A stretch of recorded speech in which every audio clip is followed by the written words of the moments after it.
తాలారాంపూర్ గ్రామానికి సంబంధించినటువంటి గీతా కార్మికులు గత 6 నెలలుగా ఇక్కడ ఉండేటటువంటి విలేజ్ డెవలప్మెంట్ కమిటీ సాంఘిక బహిష్కరణకు గురి చేయడం అనేటటువంటి ఆ ఘటనకు సంబంధించి అధికారుల దృష్టికి, కలెక్టర్ దృష్టికి, ఎస్పీ దృష్టికి తీసుకెళ్లినప్పటికీ కూడా వాటిని పరిష్కరించడంలో అధికార యంత్రాంగం నిర్లక్ష్యంగా వ్యవహరించింది. ఈ నేపథ్యంలో మొన్ననే శ్రీరామ నవమి రోజు మహిళలంతా కూడా దేవాలయంకి వెళ్తే అక్కడ పూజా కార్యక్రమంలో పాల్గొనకుండా అవమానించి బయటికి పంపించారు. ఆ ఘటన మీద కొనసాగుతున్నటువంటి క్రమంలోనే నిన్న ఇక్కడ గ్రామానికి సంబంధించి 10 ఎకరాల భూమిలో గీతా కార్మికులకు సంబంధించిన సొంత పట్టా భూమి అది. ఇక్కడంతా కూడా కళ్ళు గీసుకొని జీవనం కొనసాగిస్తున్నారు. ఈ గీతా కార్మికుల్లో గౌడ కులస్తులు ఉన్నారు, ముదిరాజు గంగపుత్ర వాళ్ళు ఉన్నారు, అట్లాగే దళితులు కూడా ఉన్నారు. వీళ్ళందరూ కలిసి ఇక్కడ ఈ వృత్తి మీద ఆధారపడి జీవనం కొనసాగిస్తున్నటువంటి పరిస్థితి ఉంది. ఇక్కడ ఉండేటటువంటి సాంఘిక బహిష్కరణ కొనసాగిన దానికి నిరసనగా ప్రభుత్వం దృష్టికి తీసుకెళ్లి వాళ్ళ మీద చట్టపరంగా చర్యలు తీసుకోవాలని చెప్పి ఈ గీతా కార్మికులంతా కూడా ప్రభుత్వాన్ని కోరినటువంటి అక్కసుతోన ఇక్కడ ఉండేటటువంటి ఈత చెట్లు, కళ్ళు ఈచేటటువంటి చెట్లన్నింటినీ కూడా నిన్న బహిరంగంగా వచ్చి తగలబెట్టడం అనేటటువంటి జరిగింది. ఒక చెట్టు 2 రోజులకోసారి 5 లీటర్ల చొప్పున కళ్ళు ఇచ్చేటటువంటిది. దీన్నే అమ్ముకొని వాళ్ళ జీవనం కొనసాగించేటటువంటి కుటుంబాలుగా ఉన్నారు.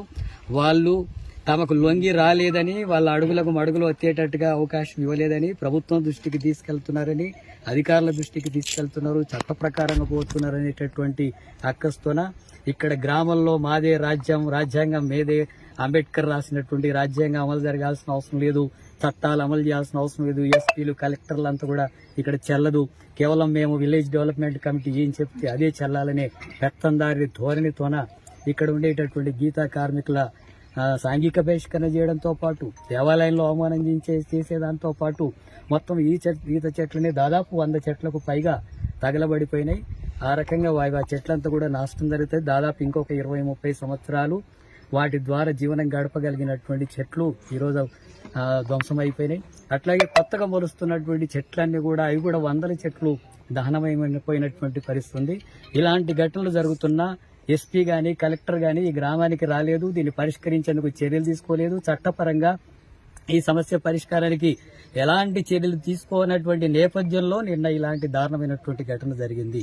ఇప్పటికి కూడా ప్రభుత్వ యంత్రాంగం దీన్ని స్పందించకపోతే ఇంకా పెద్ద ఎత్తున గ్రామంలో అరాచకాలు జరిగేటటువంటి అవకాశం ఉంది. అందుకనే రాష్ట్ర ప్రభుత్వాన్ని, ముఖ్యమంత్రి రేవంత్ రెడ్డిని కూడా డిమాండ్ చేస్తున్నాం. హోంశాఖను ఆయననే చూస్తూ ఉన్నాడు.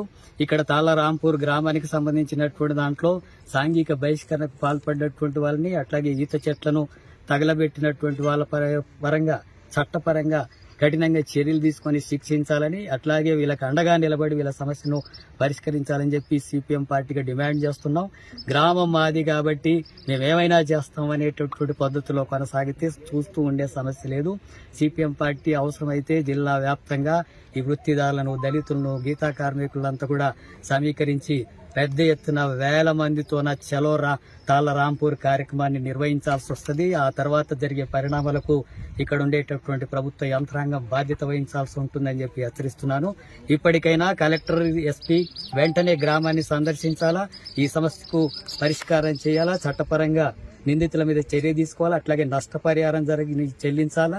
ఆ రకంగా గీతా కార్మికులకు అండగా నిలబడేటట్టుగా ప్రభుత్వం చర్యలు తీసుకోకపోతే తీవ్రమైనటువంటి పద్ధతిలో ప్రతిఘటన ఉద్యమాలకు పూనుకోవాల్సి వస్తుందని చెప్పి హెచ్చరిస్తున్నాను. ఈ నిజామాబాద్ జిల్లాలో దాదాపు 20-30 గ్రామాల్లో ఇలాంటి సాంఘిక బహిష్కరణలు జరుగుతున్నాయి. దళితుల మీద జరిగినాయి, గంగపుత్రుల మీద జరిగినాయి, రజకుల మీద జరిగినాయి, మత్స్య కార్మికుల మీద జరుగుతున్నాయి. అనేక వృత్తిదారులు, బలహీనమైనటువంటి వర్గాల మీదనే ఇలాంటి బహిష్కరణలు గాని, దాడులు గాని, వాళ్ళ మీద అరాచకాలు గాని కొనసాగించడం అనేటటువంటి ఒక పెత్తందారి